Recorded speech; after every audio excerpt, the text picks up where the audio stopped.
Inabangan ng fans ang engrandeng parada ng mga float ng mga pelikulang kalahok sa Metro Manila Film Festival. Hindi naman nabigo ang mga tagahanga dahil bukod sa mga pumaradang float, dumalo rin sa Parade of Stars ang kanilang mga idolong artista. Ang Star Bites hatid ni Kata Tibayan. Alas 2 ng hapon, nagsimula ang parada sa Quirino Grandstand. Engrande at makulay ang 8 float ng MMFF entries.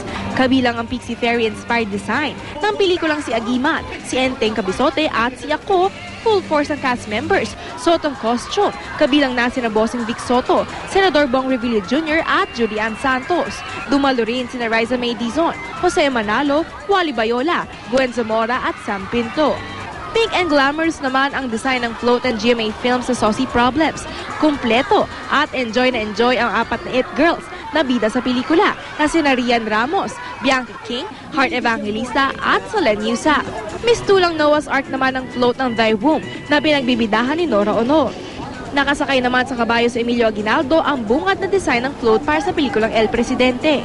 Ang mga fans, excited na raw na mapanood ang mga bet nilang pelikula.